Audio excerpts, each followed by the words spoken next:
Bom dia, igreja. Graça e paz. Nós iniciamos uma série de mensagens sobre as parábolas de Jesus. E hoje eu quero dar sequência neste propósito, compartilhando com vocês mais um ensino de uma parábola de Jesus que se encontra no livro de Mateus, no capítulo de número 25. E essa parábola, também bem conhecida, a parábola das 10 virgens. E com a graça de Deus, vamos receber instrução, direção do Senhor através dessa palavra, amém? Você veio com esse propósito de receber do Senhor hoje? Amém. Aleluia! Expectativa, não saia de casa sem ela. Expectativa é como um imã. Você sempre atrai aquilo que você está esperando. Diz assim a palavra do Senhor, Mateus capítulo 25, do verso 1 até o verso 13. O reino dos céus será, pois, semelhante a 10 virgens, que pegaram suas candeias e saíram para encontrar-se com o noivo. 5 delas eram insensatas e 5 eram prudentes. As insensatas pegaram suas candeias, mas não levaram o óleo. As prudentes, porém, levaram óleo em vasilhas junto com as suas candeias. O noivo demorou a chegar, e todas ficaram com sono e adormeceram. À meia-noite ouviu-se um grito: o noivo se aproxima, saiam para encontrá-lo. Então todas as virgens acordaram e prepararam suas candeias. As insensatas disseram às prudentes: dê-nos um pouco do seu óleo, pois as nossas candeias estão se apagando. E elas responderam: não, pois pode ser que não haja o suficiente para nós e para vocês. Vão comprar óleo para vocês. E saindo elas para comprar o óleo, chegou o noivo, e as virgens que estavam preparadas entraram com ele para o banquete nupcial, e a porta foi fechada. Mais tarde, vieram também as outras e disseram: Senhor, Senhor, abra a porta para nós. Mas ele respondeu: a verdade é que não as conheço. Portanto, vigiem, porque vocês não sabem o dia e nem a hora. Amém? Curva a sua cabeça mais um pouquinho aí sentado. Peça para que o Espírito fale, ministre ao seu coração. Santo Espírito de Deus, como podemos, Senhor, receber algo se o Senhor não nos der, Pai? Tudo vem de Ti, Senhor. Dai-nos a direção mais uma vez nessa oportunidade. Corrija-nos, ó Deus, exorta-nos, conduza-nos, ó Deus, para a perfeita vontade que há em Ti, Senhor. Eu Te louvo e Te agradeço pela oportunidade. Eu Te louvo e Te agradeço por cada vida, Senhor, que foi atraída para estar aqui nessa oportunidade. Fale conosco, Senhor, em nome de Jesus. Amém. Graças a Deus. Eu tinha comentado com os irmãos que eu comecei esse estudo das parábolas quando eu estava ministrando a parábola dos talentos e sentindo no coração. Então eu comecei quase que praticamente das últimas para as primeiras, né? E essa é quase que a penúltima parábola que Jesus ministrou. Importante entendermos essa parábola. Por que Jesus falou essa parábola? Né? Há um contexto que envolve este ensino de Jesus. E o contexto está exatamente no capítulo anterior, no capítulo 24. No versículo de número 3, é uma pergunta que os seus discípulos fizeram a Jesus. Olha lá, ó. Tendo Jesus se assentado no Monte das Oliveiras, os discípulos dirigiram-se a ele em particular e disseram: dize-nos quando acontecerão essas coisas e qual será o sinal da tua vinda e dos fins dos tempos. Então os discípulos chamaram Jesus à parte e lhe fizeram uma pergunta: fala para a gente quando acontecerão essas coisas e quais seriam os sinais da sua vinda. Então você pega do capítulo 24 de Mateus e até o 25, você vai encontrar o sermão escatológico de Jesus. O que é um sermão escatológico? Escatologia fala das coisas futuras, não é? Então Jesus começa a apresentar o que haveria de vir sobre a igreja, sobre o mundo em geral, e também a respeito da sua volta. Então, após os discípulos lhe perguntar, Jesus então começa a responder. E o versículo 24, Jesus mostra os sinais. É uma das perguntas dos discípulos. Quais são os sinais que antecedem a sua vinda? Então, se você ler na sua casa o capítulo 24 inteiro, você vai ver quais são os sinais da vinda do nosso Senhor. Amém? Porque o Senhor voltará. Você crê nisso, meu querido? Nosso Senhor voltará. Essa é uma das promessas de Jesus. Eu vou preparar lugar para vocês, e quando eu preparar, eu voltarei para trazer vocês junto comigo. É uma promessa que estaremos com o Senhor, que Ele há de voltar para levar a sua igreja e trazer um novo tempo para toda a humanidade. Um novo tempo para toda a humanidade. Então, nos sinais, você encontra várias coisas que nós estamos vendo hoje, mas que também houveram quase desde a fundação do mundo. É guerra, rumores de guerra, terremoto, peste, fome, não é? E o próprio Senhor Jesus fala no decorrer do sermão, olha, não se assustem com isso, ainda não é o fim. E ele vai então discorrendo e chega até os últimos momentos, os últimos sinais da sua volta. E o Bispo Hinaldo já abordou isso num livro dele, que os últimos sinais e os mais visíveis, e talvez os últimos que faltam, são os sinais que vão envolver o Sol, a Lua e todos os planetas, né? Ele chega a falar que as estrelas cairão do firmamento. Então, esse é um cenário catastrófico, celestial, onde os poderes do céu serão abalados. Esse é o último sinal, né? Isso vai acontecer exatamente na volta do Senhor, exatamente na volta do Senhor. Mas, foram duas perguntas, ok? Quais são os sinais? E depois eles perguntam, quando será? Quando será a tua volta? Então Jesus, a respeito de quando será, ele diz também aí no capítulo 24, que o dia e a hora ninguém o sabe. Então no 25 ele nos apresenta algumas parábolas para nos deixar um ensinamento acerca de estarmos atentos à volta do Senhor, atentos à volta do noivo. E então entramos na parábola das 10 virgens. A princípio é bom a gente esclarecer algumas coisas, né? Algumas pessoas, erradamente, até eu há muito tempo achava que essa parábola, essa alusão às 10 virgens, que as 10 virgens eram, no caso, a noiva do Cordeiro. E fica complicado esse conceito, porque Jesus casaria com 10, não é? Seria uma poligamia. E a maioria dos teólogos acreditam que as 10 virgens não se trata da noiva do Cordeiro. Aliás, não é citado nessa parábola a respeito da noiva, só diz que o noivo ia ao encontro da noiva, mas não fala quem é a noiva. Então havia um costume, nós temos que entrar na história da época para a gente poder entender. Havia um costume nos casamentos judaicos em que o noivo, né, quando ia se consumar o casamento, ia ter então a grande festa, que era a festa das núpcias, o noivo ia até a casa da noiva, a casa dos pais da noiva, e a noiva, por costume, enviaria as suas damas de honra, algumas pessoas que eram pessoas amigas da família, e essas pessoas com as suas lâmpadas, vinham ao encontro do noivo para levar o noivo até a noiva. Lembrando, gente, que é uma época em que não tinha eletricidade, não tinha luz, não é? As cidades à noite só poderiam ser iluminadas dessa forma, cada um com a sua própria luz. Então, essas candeias ou lamparinas, tem várias fotos na internet, você pode pesquisar, é muito simples, né? É feita de barro, né?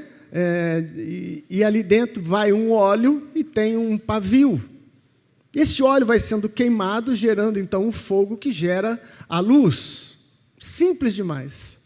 Então essas damas de honra, que mais se encaixa nessa parábola, vêm ao encontro do noivo. E elas eram as responsáveis então para iluminar o caminho e levar o noivo até a casa da noiva. Ok? Dito isso, é bom, né? Aí talvez você possa pensar, não, mas é uma alusão à igreja, à noiva sim, eu não vejo problema nisso, porque é só uma alusão, ninguém vai brigar por causa disso, né? Mas a interpretação mais comum é que essas 10 virgens, então, eram as damas de honra deste casamento, as damas de honra. E virgindade fala de pureza, né? De santidade. E isso sim faz uma alusão ao povo que serve e anda no caminho do Senhor, né? Todo o povo. E então aqui começamos a perceber algumas coisas que são muito similares entre essas 10 virgens. Primeiro, todas elas eram virgens. Fala que havia um estado inicial na vida delas de santidade, de pureza. É uma parábola em que caminha junto até um determinado período. As 10 virgens, ambas tinham as suas candeias, tinham a sua luz própria. Eram pessoas, luz sempre fala, amados, de testemunho, não é? De vida com Deus. Então as 10 virgens, até então, tinham um bom testemunho, traziam um frescor da graça de Deus, iluminavam, eram luz para as outras pessoas. Então, a partir daí, então, nós encontramos agora uma diferença entre 5 virgens e as outras 5 virgens. E o texto faz questão de mostrar essa diferença. Por quê, bispo? Qual é o ensinamento? O ensinamento é claro acerca de vigilância e de se preparar para a vinda do Senhor. Vigilância e preparação. Esse é o tema principal. E quando nós pensamos neste óleo que faltou para 5 virgens, alguns também fazem alusão ao Espírito Santo. E não é errado. O Espírito Santo muitas vezes é representado através do óleo, né? O óleo da unção e etc. Mas nós temos que levar em conta a função deste óleo, nessa parábola, ele era o combustível. O óleo era o combustível da luz. O óleo tinha que estar ali se queimando para produzir luz. Então eu prefiro conduzir essa mensagem nesse sentido. O que faltou para essas 5 virgens, ao ponto delas perderem o grande banquete com seu Senhor e perderem a entrada no céu? O texto é claro em dizer que a porta se fechou. A porta se fechou. E haverá um tempo, amados, em que a porta vai se fechar. Hoje vivemos um tempo maravilhoso, tempo de graça, onde a porta continua aberta e o Senhor continua esperando os seus, mas chegará um dia em que a porta se fechará. Então, o que aponta para este episódio é que essas 5 virgens não se preparou, não tinha combustível para terminar o seu propósito. Não tinha combustível. Eu introduzo essa mensagem fazendo uma pergunta para vocês e para mim, porque eu já fiz a mim mesmo. Como é que está a sua preparação, meu querido? Você tem combustível para chegar até o final? Porque é muito lindo e maravilhoso os começos. Muito lindo e maravilhoso. A maioria começa no fogo, numa empolgação gostosa de ser vivida. Gostosa de ser vivida. Alguns chamam de fogo do primeiro amor, não é? Ele está no primeiro amor. Atentando para isso, ou fazendo alusão a isso, há um ímpeto da alma, um desejo de busca, um desejo de estar na igreja, um desejo de estar em comunhão com os irmãos, um desejo de ouvir a palavra. Então isso é o início da fé. Mas infelizmente esse início da fé, para alguns, vai se perdendo com o tempo. E o tempo vai se passando e você percebe que aquele ímpeto diminui, que aquela euforia diminui, que aquele sentimento de amor pelo seu Senhor, aquela expectativa gostosa de estar na casa de Deus, vai se perdendo ao caminhar na fé, na nossa carreira cristã. Chegando ao ponto de muitas vezes os pastores e as igrejas se esforçarem ao máximo, somente para motivar as pessoas a continuarem. Motivar as pessoas a continuarem. Eu ouvi um pastor falando esses dias na internet, pastor, acho que é Júnior o nome dele, ele falou algo interessante, ele falou assim, que na igreja não somos ovelhas, né? A igreja é composta de líderes, de pessoas que são chamadas para fazer discípulos. Todos nós temos uma liderança e uma comissão do Senhor, que é ir de fazer discípulos. Mas que a igreja, num modo geral, se acomodou na posição de ovelha. Eu sou uma ovelha, eu sou uma ovelha. E as igrejas têm procurado cada dia mais fazer cultos melhores, mais empolgantes, porque está cuidando das ovelhas. E a todo tempo, precisaria das pessoas entenderem que nós somos ministros do Senhor, que somos liderança, que temos um encargo, que temos uma missão. E aí, então, os cultos mudariam o seu formato. Ao invés de nos esforçarmos para que as pessoas permanecessem, nós podíamos realmente fazer cultos focados mais em alcançar os perdidos. Alcançar os perdidos.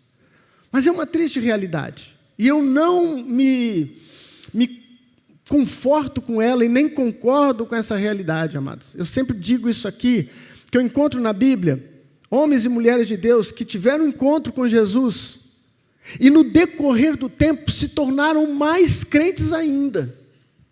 Eu encontro na Bíblia um Pedro que negou Jesus 3 vezes, mas que depois que foi cheio do Espírito, ele mesmo disse: se for para me crucificar, me crucifica de cabeça para baixo, porque eu não sou digno de morrer como meu Senhor morreu. É uma pessoa que no final da carreira, ele não estava sendo um peso para ninguém, mas no final da sua carreira ele estava com mais fogo do que no começo. Estava com mais ímpeto, com mais graça, com mais unção. E assim, meu querido, você encontra quase todos os personagens da Bíblia. Pessoas que chegaram no final, como o apóstolo Paulo, e dizem: eu completei minha carreira, eu guardei a fé.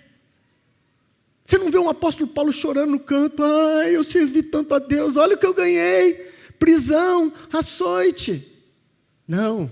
Ele estava cheio do fogo até o fim da sua vida e do seu ministério. Mas o que nos falta? Essa parábola de Jesus nos dá um alerta acerca de algumas coisas que faltaram para aquelas 5 virgens. E que a gente pode aprender alguma coisa. Eu quero tirar 3 lições aqui para a minha vida e para a sua. A primeira lição que eu aprendo, para não deixar com que o meu combustível espiritual se acabe no meio da caminhada: não deixe para amanhã o que você pode fazer hoje. Não procrastine as coisas que o Senhor colocou para você fazer. Nós temos ali 5 virgens que eram prudentes e levaram óleo de reserva, e as outras não levaram. Mas será que neste convívio com as 10, alguma delas não disseram: acho bom você levar um pouco de óleo, hein? Pode ser que esse óleo não vai dar. Quem sabe elas tiveram o mesmo pensamento que a gente tem no nosso dia a dia muitas vezes. Depois a gente resolve.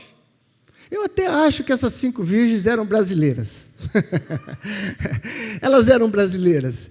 Talvez elas pensaram assim: na hora a gente dá um jeitinho. Não precisa fazer inscrição do congresso, não. Na hora a gente dá um jeitinho, a gente entra lá, pode ficar sossegado.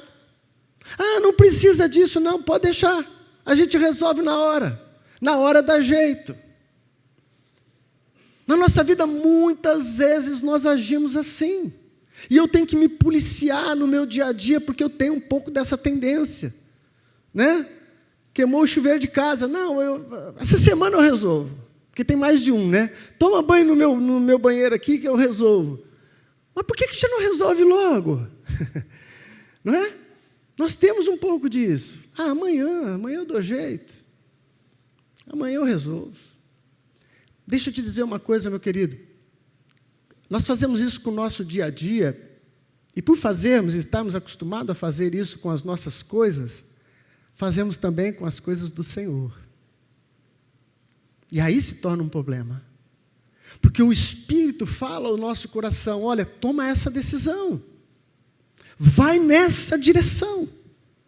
Tira essas pessoas do seu caminho, se afasta deste caminho. E você fala assim: eu vou, não agora, né? Não agora, mas eu vou mudar. Eu vou deixar de ir em tal lugar. Eu vou deixar de andar com essas pessoas, mas ainda não é o tempo. Ainda não é o tempo. Estou evangelizando elas. Oh, Senhor. Essa é uma das melhores desculpas que a gente tem. O Senhor está dizendo, não caminha junto, não vai prestar. Não vai prestar caminhar junto. Mas você tem dificuldade e começa a procrastinar essa situação, essa decisão que você tem que tomar. E aí você usa essa famosa desculpa. Não, eu estou evangelizando. E a gente sabe que quem está sendo ganho é você, por ele. Você não está ganhando ele para Jesus, ele está ganhando você. Ou ela está ganhando você. E quando trazemos isso para o espiritual, isso é danoso. Isso é danoso.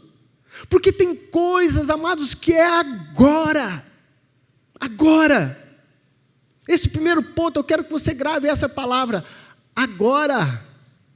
Não é amanhã, não é depois, é agora. Porque existem passos na vida espiritual, se você não dá o primeiro passo, Deus não vai dar direção para o segundo. Enquanto você fica procrastinando, a sua vida fica amarrada, sem graça, sem vida, sem unção. Por quê? Porque você não deu o primeiro passo ainda. Lembra de Abraão? Sai da tua terra, Abraão. Sai da tua parentela e vai para uma terra que eu ainda hei de te mostrar. Deus nem falou para Abraão para onde que era.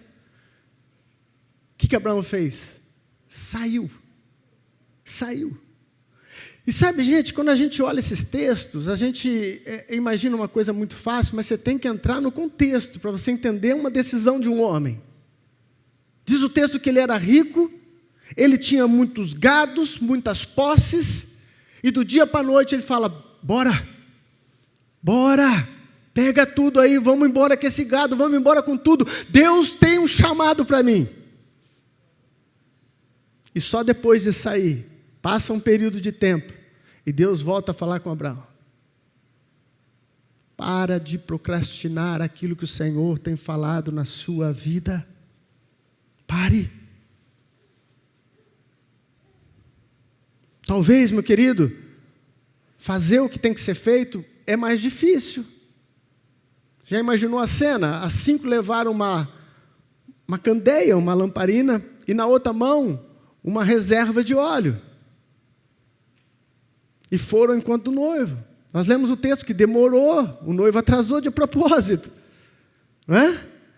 E ela estava com uma candeia e com um outro jarro na mão, com o azeite. Talvez vai dar um pouco mais de trabalho fazer o que é correto. Mas a gente faz o que é certo, não é porque vai dar certo, é porque é o certo de se fazer. Vou repetir para você. A gente faz o certo, não é porque vai dar certo, mas é porque é o certo a ser feito. Ainda que fazer o certo não dê certo nos moldes da vida e do mundo, você dorme tranquilo que você fala, eu fiz o que era certo. Eu fiz o que era certo. Deus está falando conosco, amém? Agora, urgente. Urgente. Deus está esperando o primeiro passo. Deus está esperando o seu primeiro passo, e talvez já tem anos que Ele está esperando esse seu primeiro passo. Até quando você vai se privar da unção de Deus? Vou contar uma parábola para vocês. Jesus contava parábola, eu também tenho as minhas parábolas. A parábola do diabo que estava treinando os seus demônios. Já ouviu essa? Vou contar para vocês. O diabo mor, o diabo chefe, estava treinando os seus demônios como fazer para angariar mais almas para o inferno. Então ele deu várias instruções e soltou 3 dos seus demônios, e passado um tempo chamou os 3 para uma prestação de conta, uma avaliação. Aí chamou o primeiro, qual é o argumento que você está usando para atrair pessoas para cá? Ele falou assim, seu diabo mor, o que eu tenho feito é o seguinte, eu fico falando e induzindo as pessoas a acreditarem que Deus não existe. Aí o diabo falou assim, você vai ganhar alguns, mas ainda não é o suficiente. Perguntou para o segundo, e você? O que você tem feito? Ele falou assim, eu uso outra tática. Eu tento persuadir as pessoas a elas acreditarem que não existe o inferno. Não existe inferno, não existe diabo. Aí o diabão falou assim, você também está tendo algum sucesso, mas ainda não é o suficiente. E aí chegou no terceiro, falou, e você, o que você tem usado para atrair as pessoas para o inferno? Ele falou assim, eu uso outra tática. Eu falo assim para eles, não precisa de fazer isso agora não, tem tempo. Tem tempo. Lá na frente você resolve. Lá na frente você vai. Ih, você é novo ainda. Aí o diabo bateu nas costas dele e falou, parabéns. Você tem ganhado bastante gente para o meu reino. A tática do inimigo. Não precisa de pressa não. Dá tempo. Para que essa besteira? Não procrastine aquilo que tem que ser feito. Deixa Deus trabalhar nas nossas vidas, em nome de Jesus. Segunda lição que eu aprendo, e essa é um pouco dolorosa. As virgens, então, depois de perceberem que as suas lamparinas estavam se apagando, quando ouviram o grito, o noivo está chegando. O grito são os profetas, os atalaias de Deus, que a todo tempo está dizendo, olha, a porta um dia vai se fechar.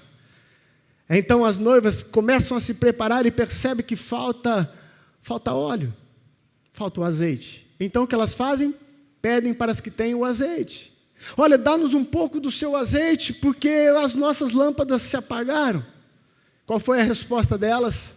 Das prudentes? Foi uma resposta dura, elas disseram, não. Esse é o segundo ensino que a gente tem que aprender, amados. E eu tenho também dificuldade nisso. Às vezes nós precisamos dizer não.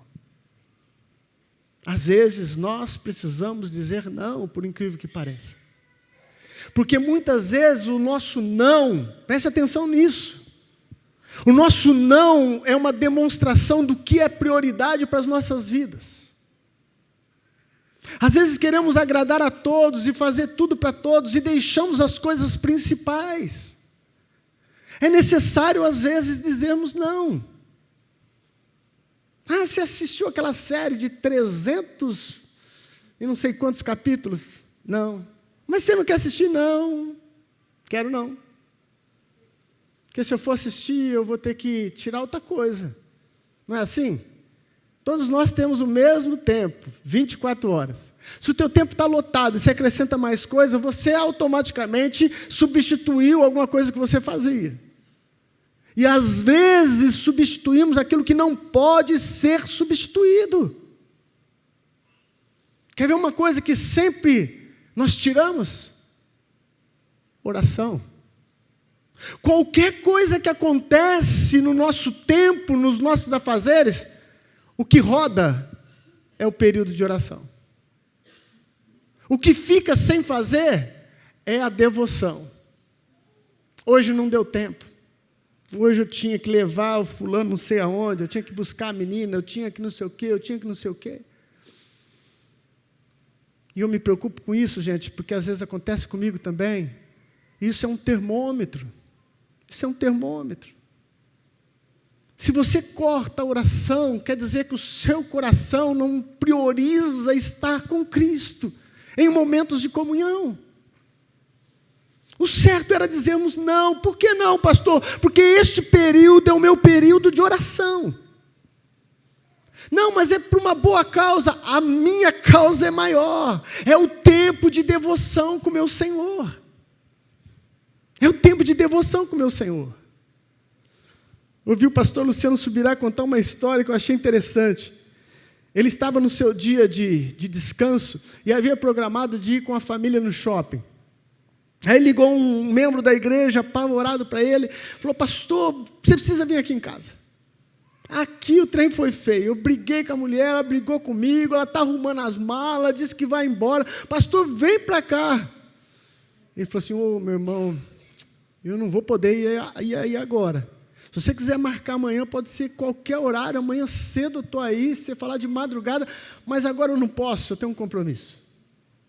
Aí esse pastor insistiu, o membro insistiu com ele, não, mas é muito importante, o que o senhor tem que é mais importante que o meu casamento? Aí ele falou que não sabia se falava, não falava, mas falou, vou falar, eu vou no shopping com a minha família. Aí foi a gota d'água, aquele irmão ficou irado, mas não é possível, Meu casamento está se perdendo e você está dizendo que vai no shopping com a tua família? Ele falou assim, pois é, meu irmão, talvez seja por isso que você está perdendo o teu casamento. Porque você precisa também priorizar as coisas importantes, e família é uma delas. E família é uma delas. Nós temos que aprender a falar não, quando necessário. Posso ouvir um amém? Isso é difícil. Ouvi alguém dizer, depois eu fiquei pensando, eu acho que faz sentido, acho que foi um psicólogo que disse isso, que quando você ajuda uma pessoa pela primeira vez, você gera nela um sentimento de gratidão. Quando você ajuda essa mesma pessoa pela segunda vez, você gera nela um sentimento de expectativa. Ela fica com a expectativa, será que ele vai me ajudar no próximo mês? Quando você ajuda a terceira vez essa mesma pessoa, você gera nela um sentimento de merecimento. Ela já começa a achar que ela merece aquela ajuda. Merece. Quando você ajuda essa mesma pessoa pela quarta vez, você gera nela um sentimento de que ela tem o direito. Eu tenho o direito de receber essa ajuda. E aí, quando você resolve cortar isso, ela se revolta contra você porque ela sente que lhe foi tirado algo que era dela. Você viu como que é complicado? Vocês conhecem gente assim? Eu conheço. É por isso que tem uma frase que diz assim, que favor, de vez em quando, tem que ser lembrado. Porque senão passa a ser obrigação. Você faz um favor hoje, faz amanhã, daqui a pouco a pessoa fala, e aí, você não vai vir? Ou, peraí, calma. Eu estou indo, mas é um favor, não é uma obrigação. Aí a pessoa cai a ficha e fala, é mesmo, esqueci. Até para ajudar tem que ter limite, gente. Até para ajudar. Até para ajudar. Porque senão a pessoa não cresce, não se desenvolve. Fica aquele homão dependente, aquela mulherzona dependente a vida toda. Por quê? Porque você foi mimando. Não teve coragem de dizer não. Tem hora que a gente tem que dizer não. Vamos dizer não para as coisas que têm que ser ditas. E vamos dizer sim para as coisas que não podem ser tiradas. Amém, igreja? Teu momento de comunhão, a presença do Senhor, a tua vinda no culto, domingo é dia do Senhor. Mas vai ter uma festa, vai ter... Sim, às vezes acontece alguma coisa que impede, mas caso contrário, meu querido, você tem que aprender a dizer não. Não sei qual família que a gente discipulava que sempre tinha visita no dia do culto. Aí eu perguntava, você não foi no culto? Chegou visita. Acho que era lá em Tuverava essa história. Chegou visita. Todo culto tinha visita. Falei, mas você vai ter que escolher se você quer Jesus ou se você quer a visita, porque chega num ponto que não tem mais jeito. Todo dia visita. Aprenda a dizer não, meu querido, em nome de Jesus. Essas 5 virgens prudentes tiveram a coragem e falou, não vamos te dar. E o que elas pedem para elas fazer? Vão comprar. O que eu aprendo com isso? Eu aprendo que tem coisa que não pode ser dada, tem que ser trabalhada, tem que haver esforço, tem que haver paga. Vai comprar o óleo. Terceira verdade que eu aprendo nesse texto, e nós encerramos com essa. Preparar a sua candeia demanda tempo, não pode ser feito nas pressas. Elas não se prepararam, não tinha azeite, não tinha óleo de reserva, não tinha uma vida constante com Deus, e na última hora, elas quiseram resolver. Mas isso não é feito nas pressas, isso é cultivado no seu dia a dia. Amém, amados? Ninguém chega em uma estatura espiritual de maturidade, de unção, de graça, do dia para a noite, como uma varinha de condom. Quando a gente vê pessoas que estão na nossa frente, nós falamos, puxa, que ensino, puxa, que unção. Vai procurar saber da história dessa pessoa, meu querido. Não foi do dia para a noite, foi construído. Foi construído. O óleo, meu querido, é algo que tem que ser preparado dia após dia. Talvez se alguém me perguntasse hoje, bispo, que o senhor acha de eu fazer um jejum de 40 dias? Hoje, com a maturidade que eu tenho, eu diria para ela, não, vamos fazer diferente. Faz um jejum por semana durante 40 anos. Não é verdade? Faz um jejum por semana durante 40 anos. Por quê? Porque não adianta você correr e fazer tudo num dia e daqui a pouco você está sem combustível. Com aquela cara apagada. Para vir na igreja só no tranco. Né? Sabe o que é tranco? É quando o carro não pega na partida, você empurra ele, ele pega no tranco. Né?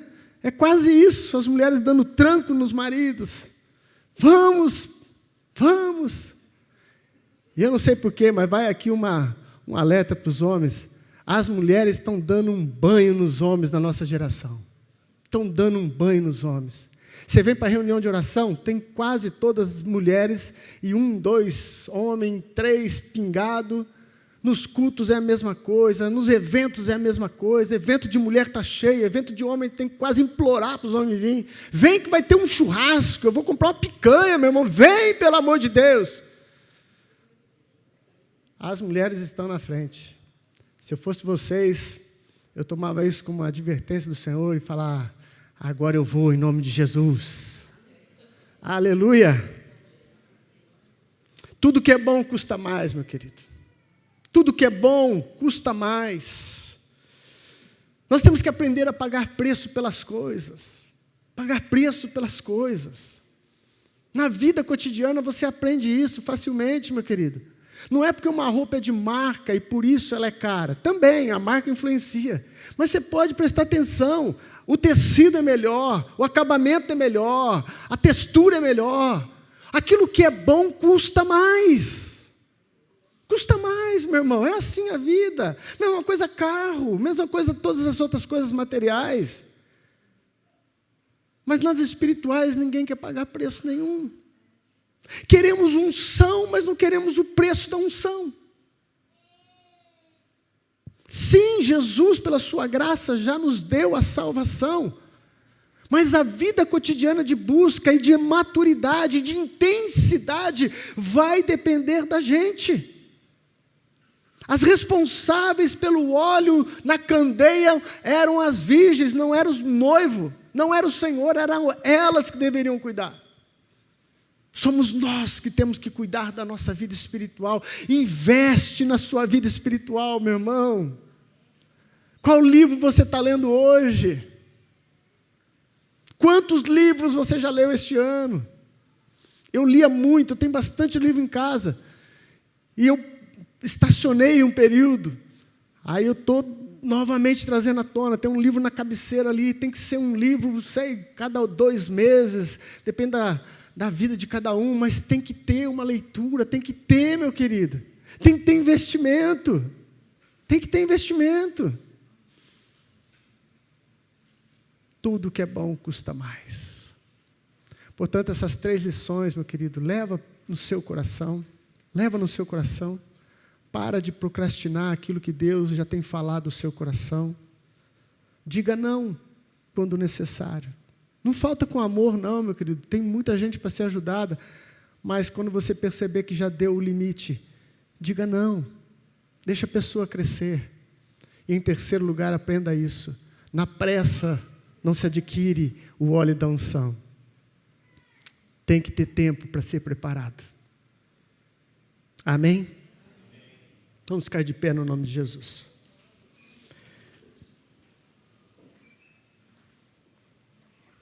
E essa advertência do Senhor termina de uma forma muito triste. Muito triste. Porque o texto diz que então, mais tarde, mais tarde, chegaram as outras 5 e bateram na porta. Mais tarde, pode ser tarde demais. E para piorar, a fala de Jesus para essas 5 me corta o meu coração. E vocês? Elas batem na porta e falam, Senhor, abre-nos. E Jesus responde, eu não conheço vocês. Eu não conheço vocês. Como pode, amados? Elas eram parte do povo de Deus. Elas começaram com santidade, elas começaram com testemunho, as suas luzes estavam acesas, elas começaram como as outras, mas no final o Senhor falou: eu não conheço vocês, eu não conheço.